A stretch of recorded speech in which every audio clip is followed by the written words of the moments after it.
Cara, a ideia é que a gente tenha uma discussão rápida, concisa, sobre os principais pontos do tratamento medicamentoso do diabetes. Antidiabéticos, insulina, enfim. E para começar, a gente precisa estabelecer os objetivos do tratamento. Não vai tratar assim de forma atabalhoada. A ideia, óbvia, é inibir as complicações crônicas da doença, micro, macrovasculares, enfim. Isso a gente consegue com um bom controle glicêmico. E a gente vai utilizar os mesmos parâmetros que usamos para o diagnóstico. As sociedades divergem um pouquinho nos números e tal, mas se a gente lê bem os documentos, existe sempre um nível de tolerância e acaba que no fim das contas a coisa é bem uniforme. A ideia é assim, ó, é mais ou menos isso. Glicemia de jejum, o objetivo é que ela fique menor que 130. Pós-prandial, 180. E hemoglobina glicada menor que 7%. Veja que são níveis diferentes daqueles que a gente usa para o diagnóstico. Até porque, por exemplo, na de jejum, a gente não pode botar no nível muito baixo, senão o paciente pode ter hipoglicemia, enfim. Essas metas podem ser individualizadas, dependendo do perfil do paciente, mas a regra geral é isso daqui. Tudo bem? Para fazer isso, a gente rotineiramente dispõe dos antidiabéticos e da insulina. Um diabetes tipo 1 não tem jeito, é só insulina. Não dá para usar antidiabético. Nos pacientes com diabetes tipo 2, às vezes a gente tem que usar insulina, mas boa parte das vezes o tratamento vai se restringir aos antidiabéticos, antigamente chamados antidiabéticos orais. Hoje eles perderam a alcunha de orais porque existe fármaco injetável já com essa função. São vários, na verdade. São várias classes, com efeitos diferentes. Os efeitos dependem da fisiopatologia da doença, lembra? Aumento da resistência à insulina, diminuição relativa da secreção de insulina pelo pâncreas, redução do efeito incretina, problemas na reabsorção de glicose, enfim. Esses efeitos que geram a doença são atacados pelo tratamento. Ponto. E aí tem vários fármacos em cada um desses grupos. Por exemplo, os fármacos que estimulam a secreção de insulina pelo pâncreas, sulfonilureas e glinidas. Os que reduzem a resistência à insulina, as bigonidas e as tiazolinedionas. Os incretinomiméticos, que promovem o efeito incretina. Lembra? O cara come, a comida chega no intestino e isso estimula a secreção de insulina e redução de glucagon. Esse é o efeito incretina. São hormônios que o intestino libera com essa função. Existe fármaco que pode executar essa função também. E existem medicamentos que atuam na reabsorção de glicose, ou na absorção, enfim, interferindo nesse aspecto, no rim, no intestino, enfim. Muita atenção. Sempre que formos falar dos antidiabéticos orais, a gente tem que mandar um beijinho para a paixão do grupo, que são as bigonidas. Cara, olha, é paixão eterna. As bigonidas são os medicamentos mais perfeitos, sabe, no tratamento de diabetes. Ajudam pra caramba, cara. É bom, bonito, barato, sabe? O endocrinologista ama de paixão as bigonidas e a gente precisa começar falando sobre elas. Na verdade, não são elas, é ela. Porque é um fármaco só, é a metformina, que reduz a resistência à insulina no fígado. O fígado produz menos glicose, o indivíduo tem melhor controle das glicemias de jejum, diminui glicogenólise, gliconeogênese, enfim. É um fármaco muito bom. Pode reduzir bem até a hemoglobina glicada em até 2 pontos. Olha como é bom esse remédio. De uma forma geral, os antidiabéticos orais reduzem assim, de 1 a 2, não mais do que isso a hemoglobina glicada. Mais que 2 tem que ser insulina, cara. Então isso aqui age bem, hein? E mais legal, pode até perder peso, ó, usando o remédio.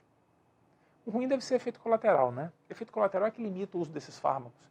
E quando a gente pensa em efeito colateral de antidiabético, vem à mente logo hipoglicemia. Pois é.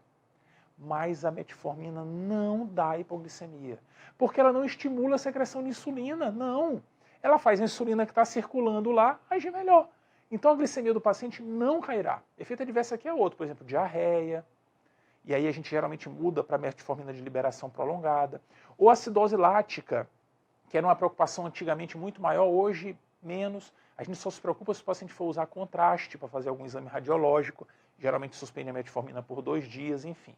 É um fármaco muito bom. É o fármaco mais utilizado no tratamento de diabetes. Tudo bem?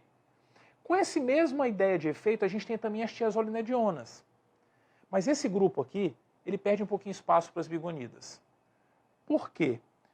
É bonzinho e tal, atua mais no músculo periférico, músculo esquelético, mas até por atuar lá, tem um efeito que não é muito legal, que é de aumentar a deposição de adipócitos no subcutâneo, na periferia. Tira a gordura visceral, mas acumula na periferia. E aí o indivíduo acaba tendo um grau de retenção hídrica. Ele não tem hipoglicemia, mas tem retenção hídrica. Isso pode aumentar o fenômeno cardiovascular, enfim. Por exemplo, um representante desse grupo, por exemplo, foi retirado do mercado há uns anos atrás, a rosiglitazona. Então é um grupo que a gente não ama tanto de paixão, não. A paixão é aqui, ó, bigonida. Tudo bem? Então, muita atenção com as bigonidas. Controlam bem a glicemia e ajudam a controlar o peso. Depois das bigonidas, já que a gente está falando de fármacos bons, a gente tem que falar dos incretinomiméticos, cara. Revolucionaram o tratamento do diabetes. Um deles são os inibidores do DPP-4. O DPP-4 é uma substância que inibe os hormônios incretinos. Se a gente usar um inibidor dessa substância, talvez o efeito incretina melhore. São vários fármacos do grupo, vidagliptina, sitagliptina, enfim, utilizados por via oral. Promove uma redução até modesta, comparada à metformina, em relação à hemoglobina glicada. E tem um benefício adicional, assim como a metformina, de não mexer muito com o peso. Não reduz, é verdade, mas não mexe. Esses fármacos, lembra o que ele faz? Quando o indivíduo come, a comida chega no intestino, os incretinomiméticos fazem o cara liberar insulina, mas é insulina proporcional ao que ele comeu. Por isso que o peso não muda. Se liberasse muita insulina, podia ficar gordo. Como ele não libera insulina demais, também não dá hipoglicemia. Por sinal, é um fármaco muito bem tolerado. Muito bem. Praticamente não tem efeito adverso. Isso faz com que seja uma boa escolha. Está lá na frente, em termos de escolha para o tratamento do diabetes. Nesse mesmo grupo, a gente tem um análogo do hormônio incretínico, o análogo do GLP-1. O GLP-1 é um dos hormônios incretínicos que nós temos. Esses fármacos aqui não são dados por via oral. E é por isso que a gente não chama mais de antidiabético oral, porque tem esse aqui que é injetável. A despeito de ser injetável, isso limita um pouquinho o uso, claro, é chato, né, e tal, tem coisas muito boas. Ele reduz um pouquinho mais a hemoglobina glicada e também pode promover uma perda maior ainda de peso. De todos os fármacos é o que mais faz o indivíduo perder peso. Sabe por quê? Porque ele retarda um pouquinho o esvaziamento gástrico. Isso dá uma sensação de plenitude, diminui o apetite. Tem um monte de gente usando sem ser diabético para diminuir o apetite. Tudo bem? Perde peso mesmo. É relativamente bem tolerado. Também não dá hipoglicemia e pode dar náusea, enfim, por conta até da retardo do trânsito do alimento no intestino. No estômago, intestino, enfim. Tudo bem? Revolucionaram o tratamento do diabetes. E quem está revolucionando agora também é um fármaco meio inusitado, que inibe a reabsorção da glicose no rim. Olha que coisa! Inibe um cotransportador, que dá um nome à classe. S de sódio, GL de glicose, T de transportador tipo 2. Os inibidores da SGLT2 inibem a reabsorção de glicose, principalmente um pouquinho de sódio. Aumentam natriurese e glicosúria. E com isso, reduz um pouquinho a glicemia do indivíduo. Reduz mesmo. E pode até ajudar na perda de peso. Olha que legal. Então esses são os fármacos mais recentemente incorporados ao tratamento e por isso são bem carinhos. Efeito adverso, um efeito legal, interessante, na verdade. Candidíase em mulheres por conta da glicose na urina. Olha que legal. Esses fármacos ajudam a evitar a evolução para a doença renal crônica. Eles são bons para isso. Mas no começo eles podem até reduzir um pouquinho a taxa de filtração glomerular. Tudo bem? Esses que nós falamos até agora são fármacos top no tratamento, hein? Faltou o resto. E o resto está aqui, ó. Secretagogo de insulina. Cara, não é legal. Ah, mas a gente usa pra caramba, mas não é legal. A gente usa porque é barato, tá aí no SUS e tal. Mas não são legais. A sulfonilureas, que é o que a gente tem à disposição, ou as glinidas, que tem que comprar na farmácia, enfim, estimulam o pâncreas a secretar insulina. Só que o pâncreas desses indivíduos ainda tem um pouquinho de célula beta, mas ele não está mais afim de secretar não, cara.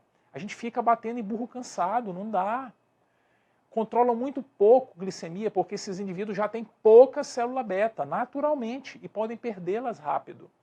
A gente usa, e usou por muito tempo porque era opção, mas hoje são fármacos que a tendência é a gente ir deixando de lado.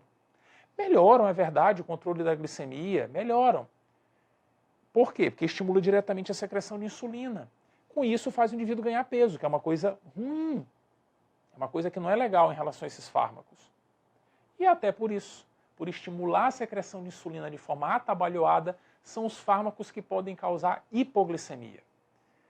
Quem causa hipoglicemia mesmo são esses aqui, ó, sulfonilureas e glinidas. Então, cara, pode enterrar. Caixão e vela preta.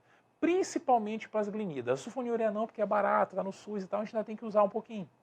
Logo, logo, talvez não mais. Mas as glinidas, cara, caixão e vela preta, pode esquecer, pode esquecer. O mesmo vale para a carbose, lembra? Inibe a absorção de glicose no intestino, não metaboliza a glicose, fica cheio de açúcar, inibe de sacaridades intestinais, enfim. Aí o cara tem diarreia, flatulência excessiva, perde todos os amigos e não controla bem a glicemia. Não. Antigamente se usava muito porque ele era bom para controlar a glicemia pós-prandial. Óbvio, o cara comeu, não vai absorver nada, vai ter diarreia, né? Só que hoje a gente tem os incretinamiméticos, que são muito bons para controlar a glicemia pós-prandial. Então, esquece isso aqui, caixão e vela preta. Tudo bem? O que a gente tem então para o tratamento são os antidiabéticos e a insulina. Antidiabéticos, as mensagens são essas que nós vimos. E a gente precisa entender um pouquinho da insulina. Só que peraí, Fabrício, a gente falou dos antidiabéticos, tudo bem que eu entendi quais são os de preferência e tal, mas eu quero organizar isso. Como é que eu faço? Estou com um paciente lá com diabetes tipo 2, eu quero saber o que fazer. Porque se for tipo 1 é insulina, essa é a parte final da nossa discussão. Mas se for tipo 2, a gente pode usar os antidiabéticos, né? Pois é. Cara, tudo depende de quem é o paciente. Sintoma, glicemia, enfim. Imagine um indivíduo muito sintomático, acabou de ter estado hiperosmolar, perdendo peso para valer, enfim. Glicemia descontroladíssima, 350, 400, hemoglobina glicada de 10, 10,5. Cara, dá para usar antidiabético nesse cenário? Não dá. Antidiabético reduz muito pouco a glicemia, cara. Nesse cenário ali, é insulina. Insulina. Às vezes, a gente começa a insulina numa dosezinha só por dia, mantendo o antidiabético, né? A gente pode até fazer isso. Mas, às vezes, é só insulina mesmo. O antidiabético, ele é o fármaco de eleição no outro extremo. É o paciente com a doença mais branda, sem sintoma, glicemia ali batendo na trave e tal. Aqui sim. E quem é? Quem? Chama quem? Metformina, sempre ela. Fármaco de escolha para começar o tratamento. Lembrando que, antes que ela me puna, a Sociedade Brasileira de Diabetes, lembrando que no tratamento é fundamental modificar estilo de vida. Importantíssimo. Evitar sedentarismo, ajustar a dieta, enfim. Obrigatório isso. Tudo bem? Beleza? Podemos passar para a faixa central. A faixa central é o seguinte, são os indivíduos que não estão nem lá nem cá. Está no meio do caminho. Glicemia ali mais ou menos e tal. Para esses indivíduos a gente pode usar 2 fármacos, às vezes até 3. Até 3. Mas vejam que a gente está numa crescente. De fato, quanto pior o indivíduo, mais próximo de usar insulina ele estará. Não ficou bem só com metformina, a gente pode associar outro fármaco? Pode, mas tem que considerar brevemente o uso de insulina. Tudo bem? O outro fármaco que a gente vai associar a metformina tem que ter uma sequência de escolha aí. Porque tem um monte de remédio. O que a gente vai usar? Vai associar o quê? Pois é, a Associação Norte-Americana faz uma sugestão, uma recomendação, que é muito simples de ser lembrada. Ela dá a primeira, segunda e terceira escolha. Sabe quem são? É só lembrar do nome dos fármacos. O primeiro lugar tem um 1 no nome, análogo do GLP-1. O segundo lugar tem o 2 no nome, o inibidor do SGLT2. E o terceiro lugar, bem, tem que procurar quem que tem 3 no nome, 3 não tem, mas tem o 4. Os inibidores do DPP-4. Pronto. Essa é a recomendação sequencial de fármacos a serem associados ao tratamento. Tudo bem? Em termos de escolha, vai depender do perfil do paciente, enfim. Mas primeiro pensa no análogo de GLP, depois no inibidor de reabsorção e depois no inibidor do DPP-4. Ai, Fabrício, mas a gente usa tanto sulfonilureia porque é o que a gente tem. Se for pela questão financeira, a gente vai ter que usar sulfonilureia. Mas isso aqui seria no cenário ideal, no mundo perfeito, enfim. Tudo bem? O ponto é que muitas vezes a gente vai tentar tratar, percorre aquela lista de fármacos adicionais e não consegue, e aí vai ter que usar insulina. Esse é um ponto dramático. É óbvio que no diabetes tipo 1 é insulina sempre, mas no 2 a gente vai usar dependendo do que a gente veja. Está muito grave no começo, tem que começar usando. Ah, eu estava tratando com diabetes oral, não deu certo. Estava ajustando a dose, tudo certinho, o cara não ficou bem. Tem que iniciar, tem que associar insulina obrigatoriamente. Ah, o paciente desenvolveu insuficiência hepática, insuficiência renal, tem que iniciar a insulina. O cara tendo manifestações graves, tem que dar insulina. Grávida, tem que dar insulina. Tudo bem? Então essas situações exigem o uso de insulina. E quando a gente pensa em usar insulina, a gente pensa em fornecer ao indivíduo o que a insulina dá basal para ele, fisiológica. A gente tem que simular o efeito da insulina na vida da pessoa. O problema dele é a insulina, a gente vai dar, tem que fazer igualzinho o universo faz. E como que a gente faz isso? Tem que observar como que a insulina funciona. Então, aqui um gráfico, insulina e o dia. A insulina é assim, ó, a gente tem um nível basal e dependendo do que a gente coma, a gente tem alguns picos. Café da manhã, pico de insulina. Almoço, pico de insulina. Jantar, que delícia, pico de insulina. É isso que a gente precisa. Fornecer um nível basal de insulina e alguns picos conforme a refeição. E para isso, a gente vai usar insulinas diferentes, cada uma age de um jeito. A gente acopla o uso delas para chegar nesse efeito. Lembra disso? Isso cai muito em prova, cara. Ação das insulinas conforme as horas. Cai muito em prova, muito mesmo. Tem que saber isso aqui. Lembra como é que é? Para fazer aqueles picos de insulina, a gente tem algumas. E para fazer a quantidade basal, a gente tem outras insulinas. Lembra disso, né? Insulina ultra rápida, começa a agir rapidinho. 30 minutos e tal, pico em 1 hora, em 2 horas já foi embora.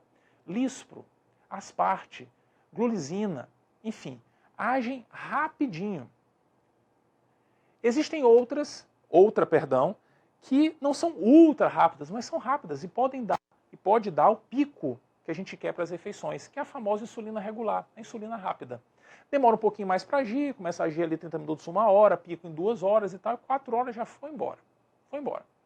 Essas aqui a gente pode usar para simular o pico durante as refeições. As outras é para dar o nível basal de insulina. Por exemplo, conhecidíssima de guerra, insulina é NPH. Tem um pico ali em torno de 4 a 6 horas, já com 8, 10 horas vai embora, enfim, e por isso a gente precisa usar mais de uma vez durante o dia.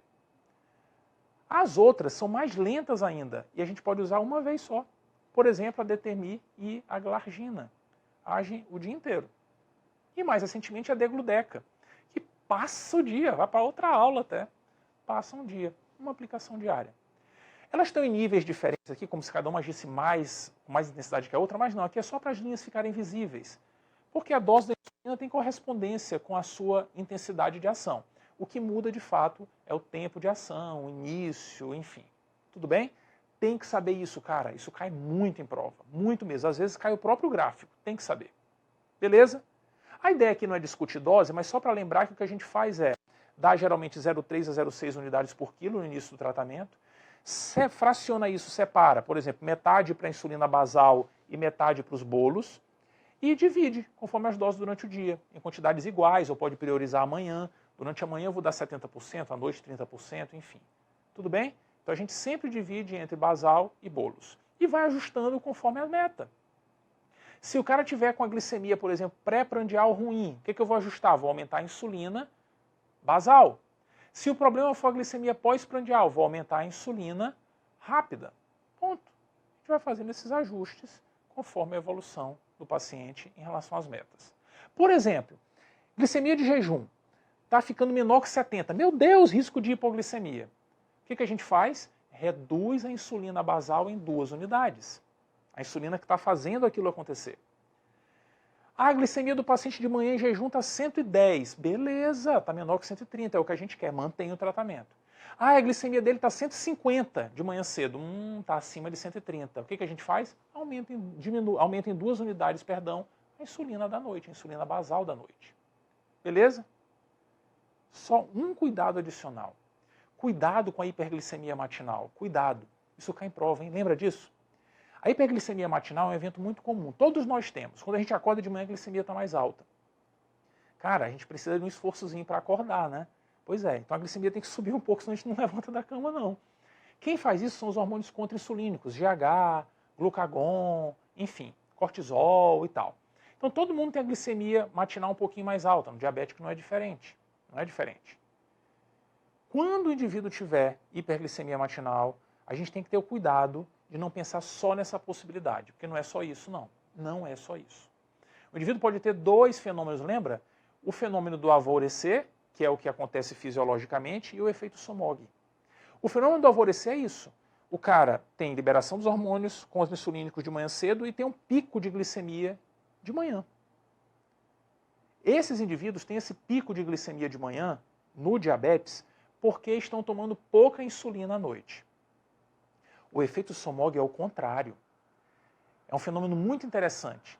É um cara que está tomando muita insulina à noite, muita, ele errou na dosagem, tomou demais, e aí ele teve hipoglicemia à noite sem perceber. Ele não percebeu, não. Achou que ele estava num sonho, jogaram um balde de gelo nele, enfim. Ele não percebeu. E ele teve hipoglicemia, mas ele conseguiu controlar sozinho. Ele liberou os hormônios contra a insulina, que a glicemia foi lá para cima, e ele acordou com a glicemia lá em cima. Esse cara aqui está tomando muita insulina à noite. Cara, a gente precisa reconhecer esses fenômenos, porque a conduta é completamente diferente. No fenômeno do alvorecer, a gente aumenta a insulina da noite, porque é falta de insulina à noite. No efeito SOMOG, a gente diminui a insulina, porque o cara está tendo hipoglicemia de madrugada sem saber. E como é que a gente sabe o que fazer? Qual o fenômeno que está acontecendo? Fácil. Vai lá de madrugada, pega o dedinho dele e pique, faz a glicemia capilar de madrugada. Se a glicemia capilar do cara estiver alta de madrugada, estiver alta, é sinal que é fenômeno do alvorecer mesmo. Ela está subindo lá e vai chegar de manhã estourando. Se a glicemia capilar estiver baixa, o cara está tendo hipoglicemia de madrugada mesmo, é efeito SOMOG. Beleza? Fácil, fácil. Isso cai pra caramba em prova, cara. Cai. E é só mais uma das mensagens importantes dentro do tratamento medicamentoso do diabetes. Fique esperto, hein? Isso cai muito em prova. Grande abraço.